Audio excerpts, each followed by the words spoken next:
Olá, investidores e investidoras, sejam bem-vindos a mais um Retorno Cast. Estou eu, Luiz Felipe Vieira, juntamente com Pedro Tiesi, para falarmos com o Eluane, ele que cuida da parte de commodities ali na Tarauá. E o bate-papo vai ser justamente sobre isso, a gente entender um pouquinho mais das estratégias, estruturas, as teses, como funciona a casa. Então eu queria começar dando boas-vindas aí, Eluane, e que você fique à disposição para se apresentar aí para o nosso público. Tá joia, prazer aí, Luiz, Pedro, tá falando aí com vocês. Tarauá é uma gestora independente, focada no mercado de ações. Nosso fundo tá rodando há 26 meses. Estamos com um histórico legal. Nosso foco são ações do Brasil, focadas em empresas brasileiras. O time bem sênior, que já trabalhou junto, sempre olhou essas histórias de Brasil. Então, acho que isso é um diferencial aqui da Tarauá. E falando um pouco de mim, né, eu já tenho quase 20 anos aí de mercado, principalmente cobrindo esse setor de commodities, siderurgia, mineração e papel e celulose. Já olha quase 15 anos esse setor.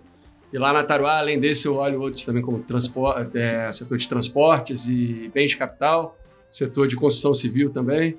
E a gente debate bastante ali todos os setores. Então, para a turma conhecer. Muito bom. Agora, eu gostei do nome, Tarauá. Conta pra gente o que significa, de onde vem, quem deu origem aí ao nome aí? Então, a origem dos sócios, né, tem origem árabe, todos nós temos essa origem. A gente queria um nome que representasse isso também, mercado financeiro, então daí que surgiu. Fortuna em árabe, Tarauá. Aí soar um nome meio um pouco estranho, né, para os brasileiros, Tarauá, ninguém ia saber falar. Aí a gente que abrasileirou, aí daí que veio o Tarauá. Aí é fortuna em árabe abrasileirado. Então, que bacana. E me conta, Brasil, vocês especialistas em Brasil, e Brasil é uma dificuldade para a gente ter uma leitura de longo prazo. O que vocês estão vendo aí para o Brasil nesse novo momento, novo governo? Como que vocês têm sentido? Tá momento de cautela, tão animado, tão desconfortáveis? Me conta aí um pouquinho. Tem muita coisa agora para falar nesse tópico, né? O Brasil tá complicado, né? De uma forma geral, muitas incertezas, muitos fatores novos aconteceram recentemente, desde a eleição do Lula. Acho que muda um pouco a dinâmica e o caminho que a economia estava tomando. Então tem bastante incerteza, a gente está vendo juros nesse patamar aí de 13,5, juros longos, né? Como bem alto, então isso dá um certo medo nos investidores, né? De estar investindo em ações. As próprias empresas, né? Tem um custo de capital, acaba subindo, a linha financeira acaba com esses juros altos pesando, né? No lucro das empresas. Então, assim, um momento bem desafiador. Mas a gente, dito tudo isso, a gente está animado no seguinte sentido, que a gente acha que esse cenário ruim está meio precificado. Hoje é um pouco consenso de mercado, né? Tanto é que, como eu falei, os juros longos já precifica, né?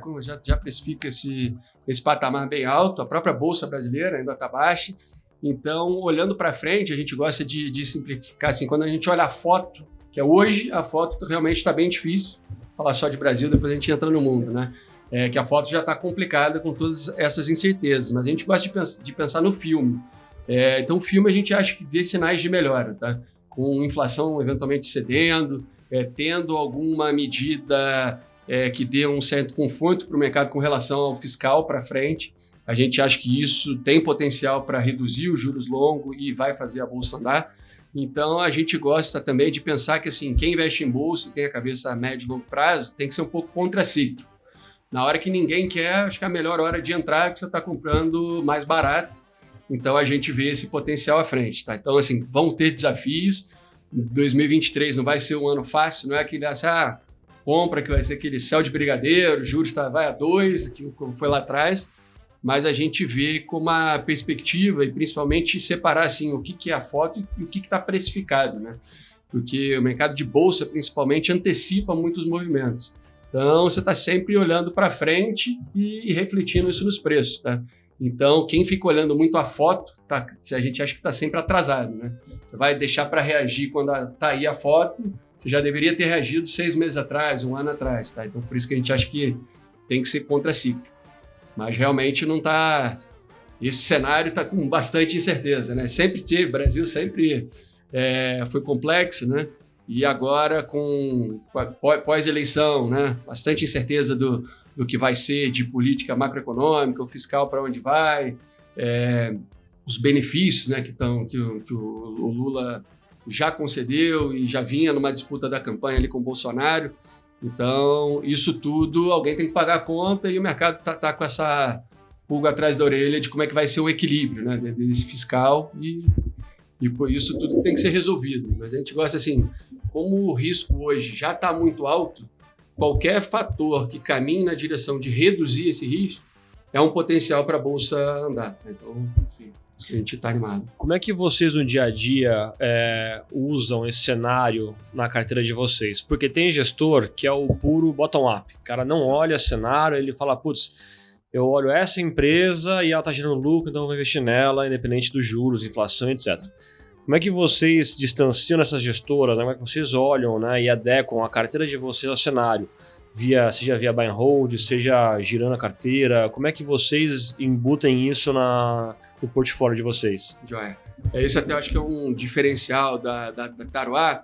A gente faz gestão ativa, que é o que? A gente junta o top-down com o bottom-up. Ao contrário até desses fundos de valor que focam muito no bottom-up, o valuation, como é que está a perspectiva, a gente também faz isso, olha, muito no detalhe, né? Como eu falei, todos nós na Taroá temos mais de 10 anos cobrindo o mesmo setor, então já passamos por várias crises do setor, das empresas, então a gente tem isso bem no detalhe, mas a gente gosta de olhar também, junto com isso, o top-down. E para o papel entrar na nossa carteira, ele tem que dar o check no bottom-up e no top-down.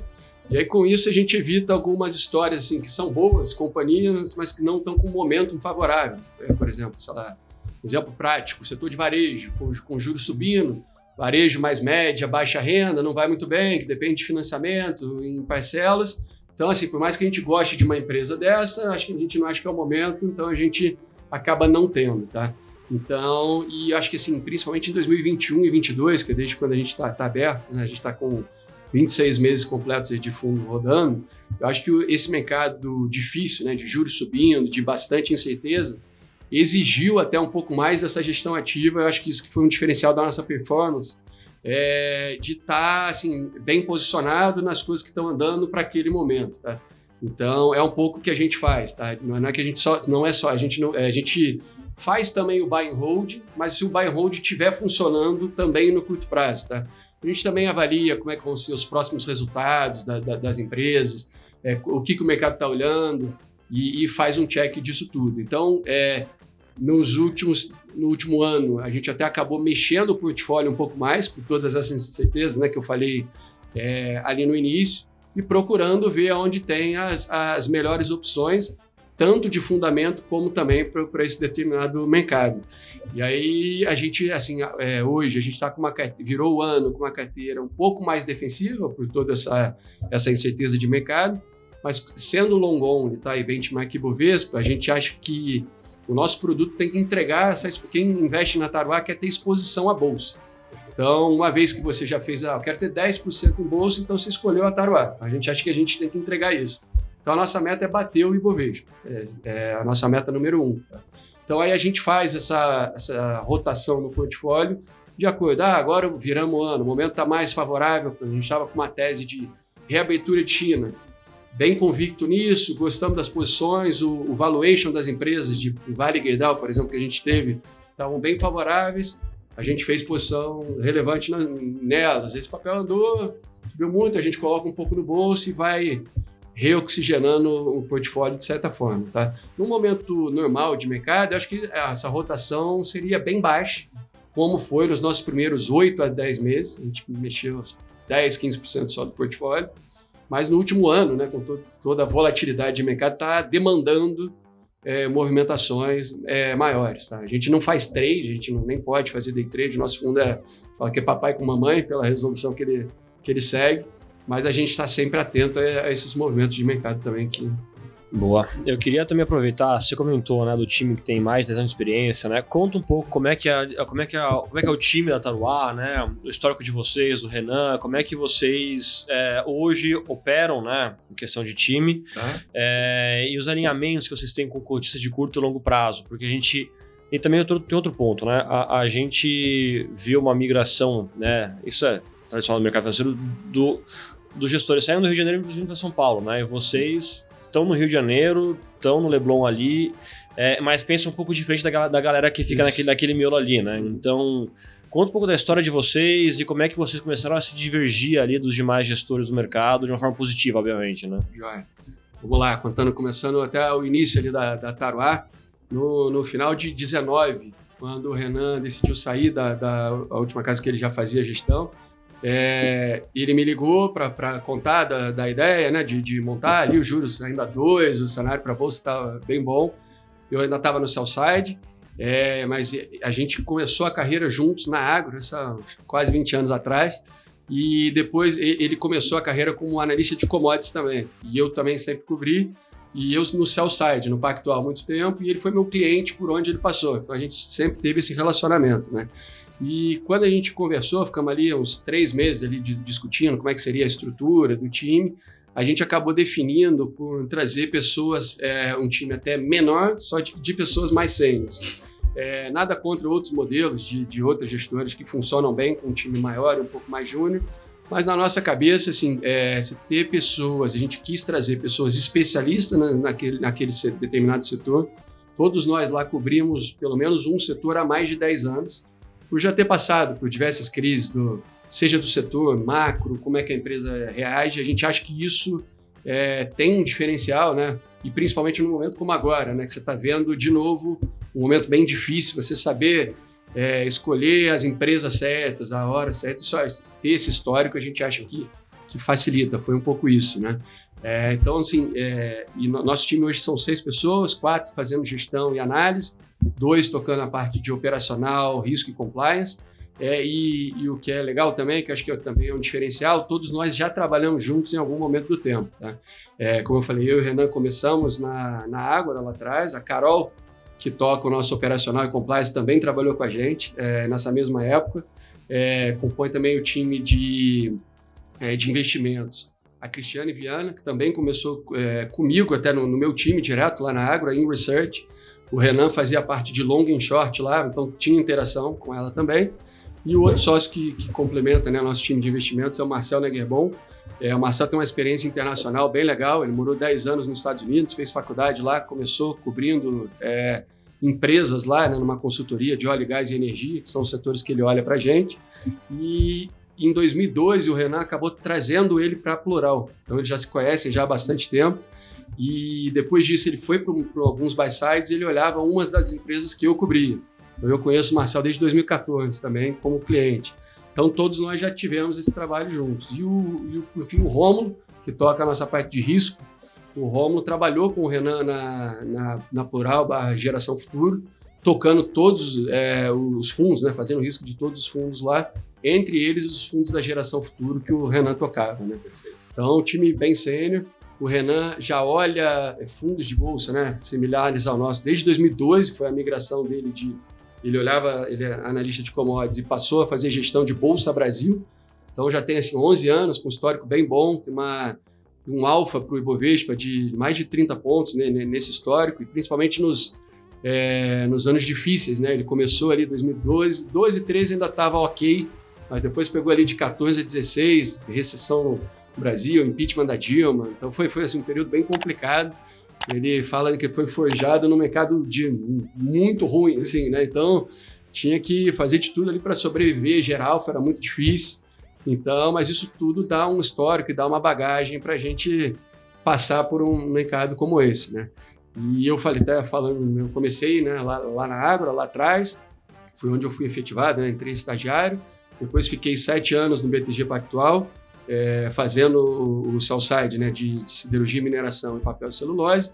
Depois a minha primeira experiência no buy-side foi no Santander Asset, eu fiquei 2 anos e meio lá, cobrindo esses mesmos setores. Lá eu passei a olhar também o setor de óleo e gás, transportes e bens de capital, que são os setores que eu voltei a olhar aqui na Taruá.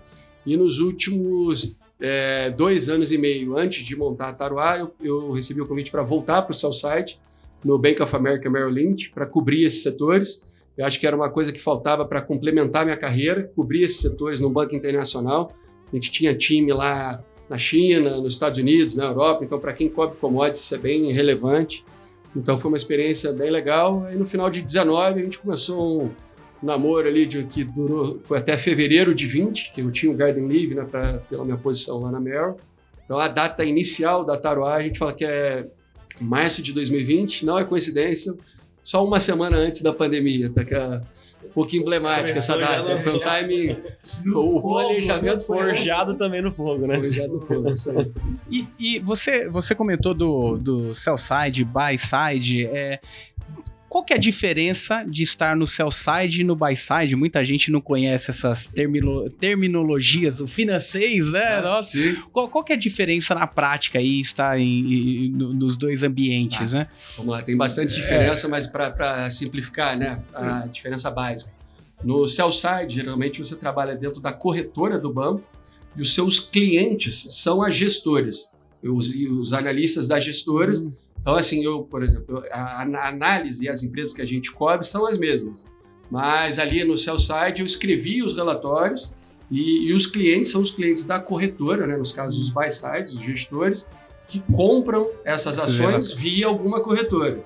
Então, uma forma da corretora se diferenciar é ter um time de sell side bom que faça os clientes quererem lerem aquele relatório antes dele comprar, por exemplo, a Vale, uma Gerdau, ele lembra, tem o Antônio, o Eulane, né, como a gente falou, alguns conhecem por esses dois nomes, lá em tal corretora, então deixa eu falar com ele, a gente debate, e aí ele toma a decisão, né? Alguns seguem até alguns calls do sell side, cada casa tem a sua metodologia, mas é um pouco isso, o sell side geralmente está do lado da corretora, eu dou a recomendação de investimentos, e o buy side consome isso, tem a análise dele interna, e ele decide, junto com o gestor dele, realmente comprar.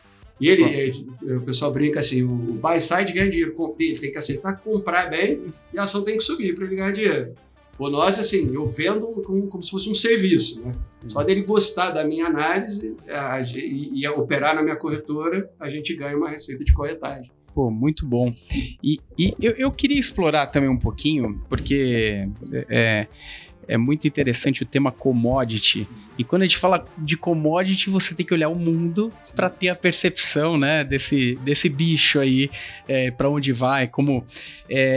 A gente passa por ciclos de commodity de tempos em tempos, né, no mundo, Brasil, alguns dizendo que o ciclo ele já passou, Bolsonaro viveu um pouco disso, mas aconteceu bem no período de pandemia, então deixa isso aí meio nebuloso, mas alguns estão falando que a reabertura da China, ela coloca muita ênfase, né, no crescimento, isso pode trazer um benefício significativo nesse momento, um novo ciclo positivo. E qual que é a visão de vocês em relação ao commodity, se realmente a gente pode entrar nesse ciclo, se é algo mais restritivo? Eu tava até vendo o preço do petróleo. Eu tava até vendo o petróleo hoje, né? Tá até meio esquisito aquela precificação, né? O que a gente esperava de óleo, de gás na Europa, totalmente esquisito o preço, né? Até abaixo de média histórica. Voltou tudo, e a Europa passando melhor do que a gente imaginava pelos problemas, né, criados ali pela guerra. Como que vocês estão vendo esse ambiente meio maluco aí para commodity? Também commodity sempre é difícil, né, porque envolve o mundo inteiro, né, como você mencionou. A principal variável é a China, porque a China representa mais de 50% da demanda dessas commodities. Então, assim, você entender commodities, a primeira coisa a olhar é a China. Obviamente, os Estados Unidos complementar em algumas delas, a Europa também, né, é um todo, mas o grosso do crescimento e da demanda vem da China, né? Então, daí em si já vem muita incerteza, né? Mais recente, sempre acontece essa discussão que você perguntou, que assim, como os ciclos são longos e grandes, sempre, você está no começo do ciclo ou não, agora vai ser um ciclo grande, é um super ciclo. Muita gente, quando o preço começa a subir muito, entramos num super ciclo de commodities, vai durar muito, os preços vão explodir. Então, sempre tem essa complexidade, né?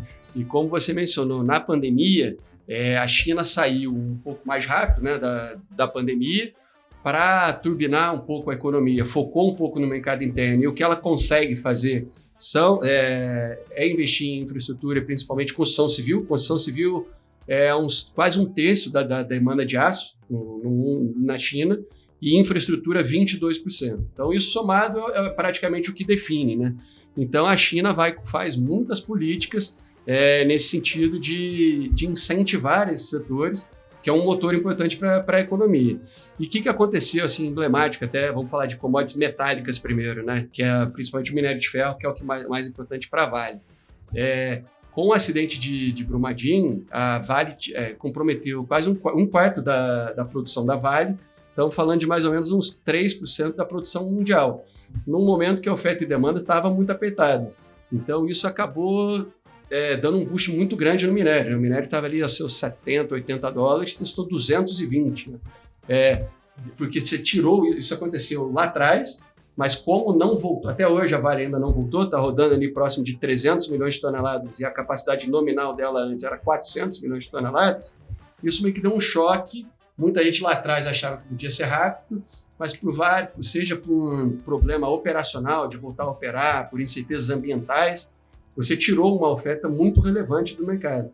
E aí, quando a China vem com esses estímulos, tem esses ciclos grandes, assim, muito fortes. Né? Eu gosto de falar assim, a gente abriu a Taroá em dezembro 20, o minério estava a $90, a gente estava bem animado com essa questão pós-pandemia, de reabertura, que o minério fosse subir. O minério saiu de 90 para 220 em 6 meses, assim, foi muito rápido. Acho que a gente que era um dos mais otimistas não esperava tão rápido e tão forte, assim, porque 220 é muito acima do preço de estabilidade, que é um preço de equilíbrio, que tem muita gente discute que mais hoje é entre 70 e $90.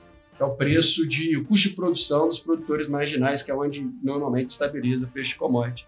E aí depois a China estimulou tanto esses setores que chegou na hora de falar assim, a 220 ou acima de 180 começa a ficar muito ruim o custo para ela produzir aço.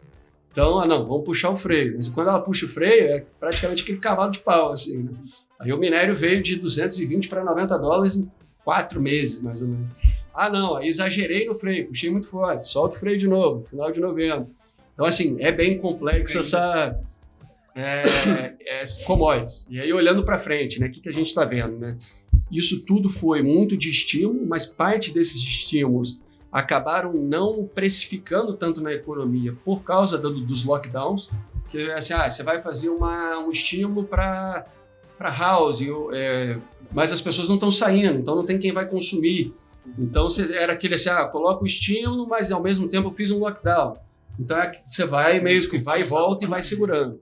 E aí de novembro para cá ficou mais claro, foi pós até a eleição do Xi, de mais 5 anos, ficou mais clara a decisão deles, assim.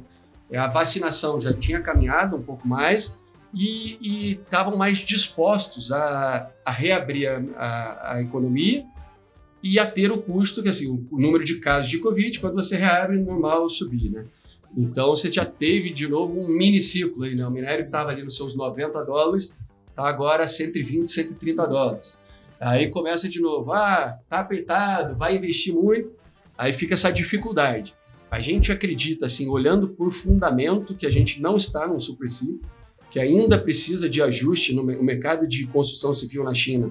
Já foi muito afetado, as empresas, vocês vão lembrar ali de Evergrande, quando estava 1 ano atrás, todo mundo meio que discutindo, vai quebrar ou não os balanços. Mas como é um setor muito importante, vai ter que ter injeção de dinheiro, seja nas construtoras para completarem algumas casas que estavam no início, ou facilidade os compradores poderem ter acesso a isso, mas não é aquele negócio, não, tá oferta e demanda muito apertada, os preços vão continuar subindo. Então, agora é um momento um pouco, diria que mais de cautela, tá? A gente acha que o movimento mais fácil, tanto para o minério, fácil nunca é, tá? Porque quando você olha para trás, você fala assim, não, estava claro que de $90 ia para 130, a Vale estava R$65. Retrovisor fica fácil, né? Não, claro, reabertura, com certeza ia dar certo isso. Falar 6 dezenas, então. Isso aí, isso que é muito difícil. Então, assim, esse movimento, vamos chamar de mais fácil, mais trivial, que minério lá embaixo, a Vale precificando já é um cenário muito ruim. Esse movimento já aconteceu. Agora você precisa de mais dados, se olhar os dados macro mesmo, seja de real estate ou de infraestrutura, que realmente esses estímulos e a reabertura está fazendo efeito prático na economia. Então o próximo movimento é mais duro. Tá? Então a gente acha que por agora, tá difícil assim, dar uma direção. Para onde vai esse minério? A gente acha que pode dar uma acomodada. No primeiro semestre, tem a questão sazonal que favorece o preço, que é o período de chuvas, tanto no Brasil quanto na Austrália, que respondem por 80%, 90% da produção de minério do mundo. Então, você tem bem menos oferta. Então, isso ajuda, mas no segundo semestre que eu acho que a gente vai ver se realmente esses estímulos fizeram preço ou não. Mas tem bastante incerteza mesmo. Deixa eu tirar uma dúvida mais longa aqui na questão de teses, aproveitar o seu conhecimento aí. E a questão demográfica da China, não é uma preocupação para esse tipo de commodity? No longo prazo, quando...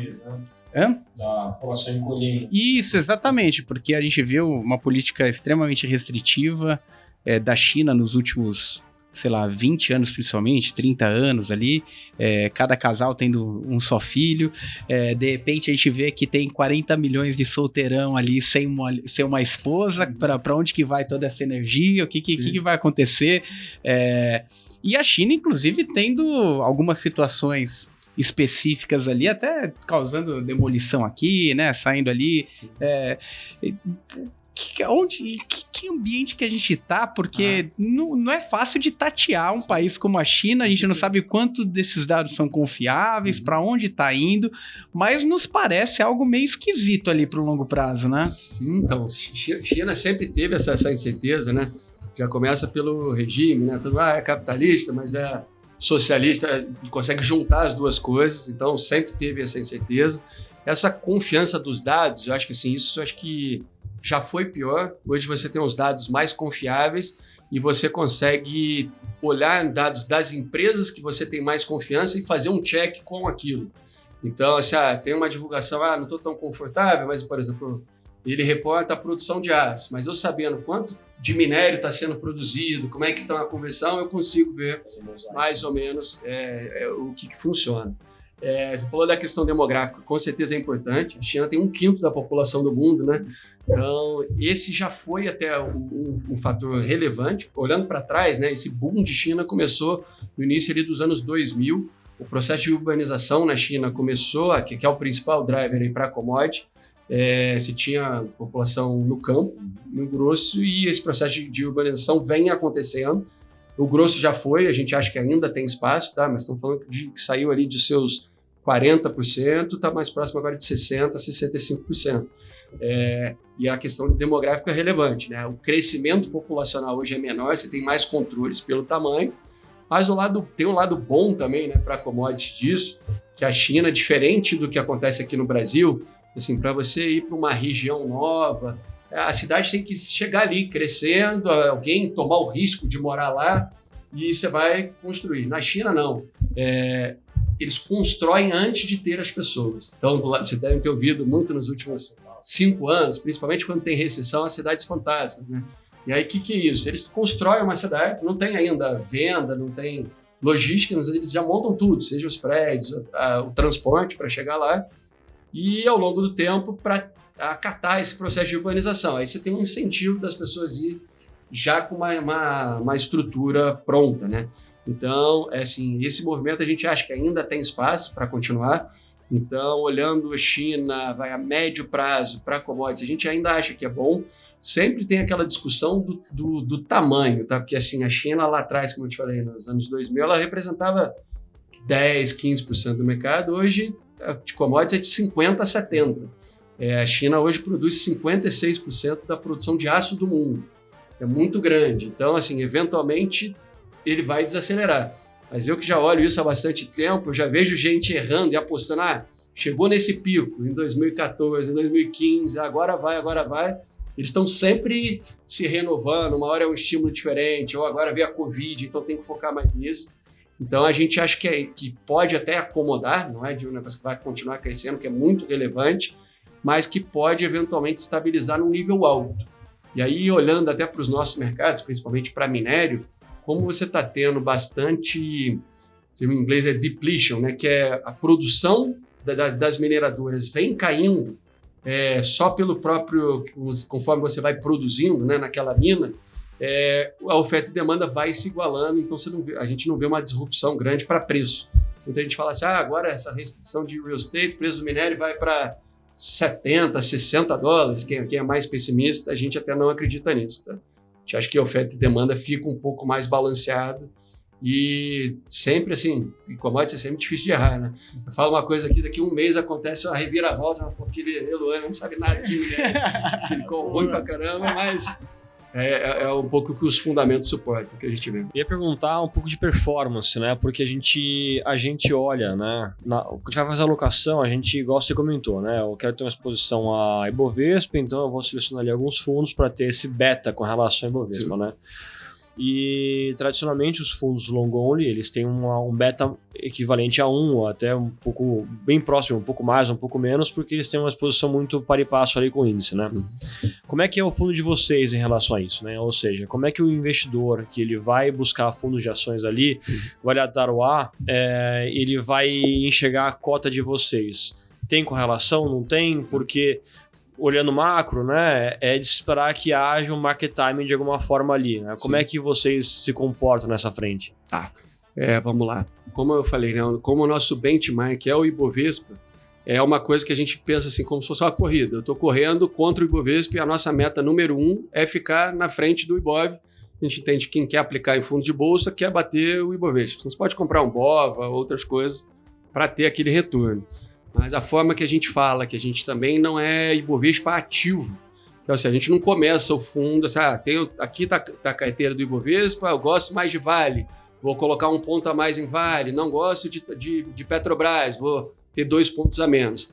A nossa carteira é um livro aberto, quando a gente começou, com as nossas 20 a 25 melhores ideias do que a gente mais gosta ali, e, obviamente, sempre olhando a correlação dessas empresas, uma coisa que a gente aprendeu assim já e melhorou até no nosso processo, ver a correlação até macro dos papéis que estão na carteira, porque às vezes você acha que a gente sempre teve a restrição de tamanho de posição, a gente não passa de 15% em um papel único e não passa de 30% setorialmente. Só que a gente também viu que quando o mercado virou ali em julho 21, quando o mercado fica muito ruim, a correlação de alguns setores expostos, por exemplo, a curva longa, vários setores o beta fica meio que 1, né? Todos caem iguais. Então a gente gosta de fazer uma diversificação nesse sentido também. E outra coisa mas como a nossa corrida é contra o Ibovespa, a gente classifica meio que setorialmente as empresas que a gente tem no portfólio. Por exemplo, setor de siderurgia e mineração. Eu tenho X%. Quanto isso é do Ibovespa? E vejo, por exemplo, agora a gente virou o ano, estava bem animado com essa reabertura de China, a gente estava acima. Estou confortável em ter uma posição over, principalmente nesse setor que é tão pesado no índice. Então vamos seguir. Então assim que a gente faz esse um check assim, de falar assim, e não necessariamente a gente precisa ter, tá? Muita gente até fala, seu bench é Ibovespa, então você sempre tem aqueles papéis, aqueles setores do Ibovespa. Por exemplo, bancos tradicionais. Quando a gente começou, a gente não gostava tanto da história nem do micro, nem do macro. Então a gente tinha 0 em bancos, apesar de bancos representarem 18% do índice. A gente sempre se questionava no sentido assim, eu estou confortável em ter uma aposta 18% contra o índice? Sim, então por isso que a gente seguia. E é assim que a gente faz, está sempre reponderando dessa forma e olhando, ponderando com o peso do índice.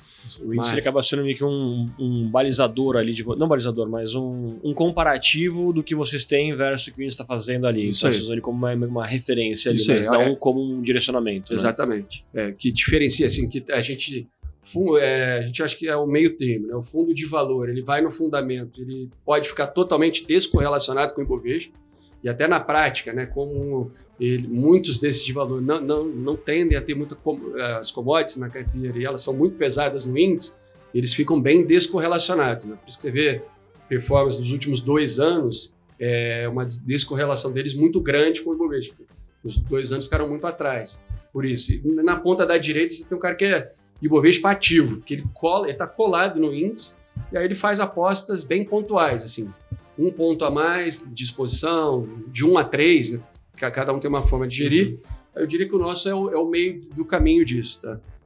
Porque a gente monta a carteira como se eu fosse esse cara de valor, que são as nossas melhores ideias, mas a gente também, como nosso referencial é o Ibovespa, a gente está sempre atento a isso, tá? Para no final das contas eu conseguir bater o Ibovespa. E fazem posição short ou não? Só long? Então, esse primeiro fundo, a gente chama ele bem papai com mamãe pelo regulamento que ele tem. Né? Ele segue a 4661, então ele não pode ter posição short. O que a gente pode fazer é bem limitado, a 5% de exposição, é ter put. Né? Então a gente pode eventualmente comprar put para apostar um pouco na queda ou eventualmente e proteger um pouco o portfólio. Né? A gente até nesse histórico aí agora já temos 26 meses, até a eleição a gente praticamente nunca tinha feito, tá? E pós-eleição ficou um cenário muito incerto, a gente passou a usar um pouco mais. Bacana. Você falou que um olhar de vocês está voltado para a parte de energia, né? E o crescimento ele está muito associado a essa geração de energia, né? Para onde que vai o mundo? Energias renováveis, energia suja, petróleo ainda tem vez, alternativas energéticas. Para onde que esse tema energia? Para onde que vocês estão olhando? Para onde vocês estão mirando? Os últimos tempos aí tem apresentado soluções aí diferentes do que se esperava. A Europa tem mostrado soluções aí bem inteligentes ali, né, para passar por um processo desafiador ali, de guerra ali, ainda sem previsão aí de terminar, né? E para onde que vai esse tema, principalmente a gente olhando a desglobalização, né? Os países olhando mais internamente, quem não é gerador da sua própria energia pode se machucar nesse processo. Sim. Como vocês têm visto? Tá.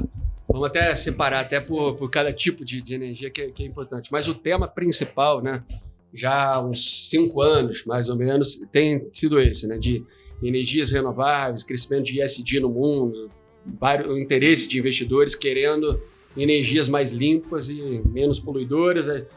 Dentro da nossa cobertura, por exemplo, carvão, já há muito tempo, né? Todo mundo busca soluções de reduzir o uso de carvão. A Vale é bem posicionada nisso, como ela tem um minério de qualidade. Quanto mais minério de qualidade você usa, menos carvão você precisa para fazer o aço. Isso é uma coisa. E esse tema acho que ficou relevante, vamos separar, começar até para falar do petróleo. Por esse motivo, as petroleiras, ali desde 2014, 2015, o grosso dos da geração de caixa dela foi focada em dividendos. Por esse motivo, o petróleo, quanto tempo isso vai durar? O mercado não quer mais, né? Petróleo. Então, e o depletion, né? Voltando, né? Que é a depreciação dos ativos, se você não vai investindo, ele vai caindo. Então, o que aconteceu? Né? Todo mundo esperava uma transição energética, obviamente leva tempo, mas eu acho que essa ponte acabou demorando por diversos motivos, seja por pandemia, por falta de investimento ou falta de planejamento, acabou demorando um pouco mais do que todo mundo planejava. Então, você entrou num momento que a demanda não caiu no petróleo e a oferta ficou mais restrita, por falta desses investimentos. Então, por exemplo, petróleo, a gente acredita, por mais que depende do horizonte, mas pensando no horizonte que dá para a gente pensar para ações em uns 5 anos, a gente vê a oferta e demanda de petróleo apertada. Né? Por mais que no futuro, daqui 15, 20 anos, no petróleo a demanda vai despencar, a gente acha que nos próximos 5 anos, por esse motivo, tá? Que a demanda ainda é boa e a oferta teve várias restrições por falta de investimento. Então, o petróleo é uma commodity. Você até tinha se perguntar, conta aí uma commodity. Petróleo é uma delas que a gente gosta, tá? Transição energética. A gente acredita também em energias renováveis. Uma história que a gente gosta, até trazendo para a Bolsa Brasil, é a WEG. Eu acho que a WEG ela captura esse movimento de várias formas. Até entrando no ponto, né? Assim, a questão energética virou muito relevante, dela principalmente, né, de motores elétricos. O mundo está demandando um pouco mais isso, seja ela também está ligada ao setor solar, ao setor eólico. Então, assim, qualquer que seja a solução, a gente acha que vai passar pelos produtos da WEG. Então, é uma história que a gente gosta, assim, a médio e longo prazo. O mercado agora está até um pouco mais receoso com o case, porque foi um case, assim, nos últimos, se olhar para trás, assim, uma das melhores histórias da Bolsa Brasileira. Teve uma performance muito boa, mas sempre negociou a múltiplos altos, por ter, assim, essa entrega, essa perspectiva muito boa. E agora o mercado está mais cético com essa potencial recessão global, os Estados Unidos tendo que aumentar juros, a Europa também pelos problemas que passou, agora está até amenizado, né, pela questão do gás que caiu, que são os grandes demandantes. Mas a gente tem uma visão que ela está sempre conquistando e desenvolvendo novos mercados. Então, uma história que a gente acha que vai bem nessa transição energética, independente para onde vai. Tá?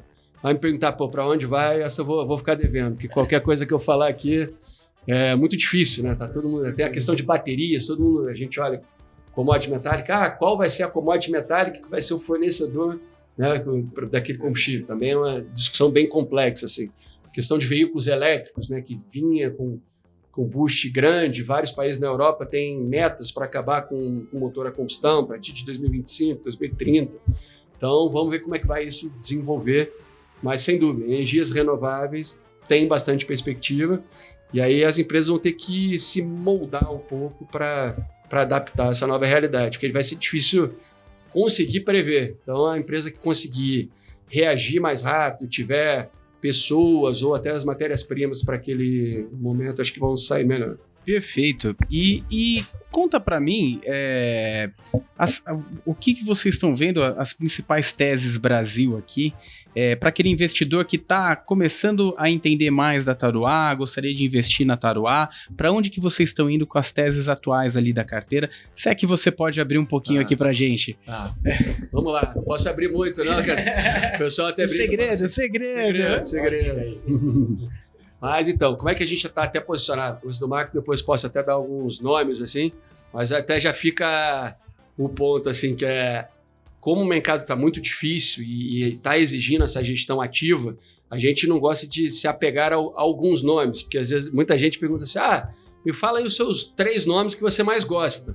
Aí vai falar, então tá, não preciso ter a Tarua, vou comprar os 3 nomes que ele gosta mais, faz isso, vê um consenso aí e tem aquilo lá. Mas aí ele pede, assim, ele não vai saber a hora que eu mudei de ideia ou que já precificou. Então essa que é a dificuldade, né, de olhar só esses nomes. Foi ontem, os 3 nomes hoje são outros.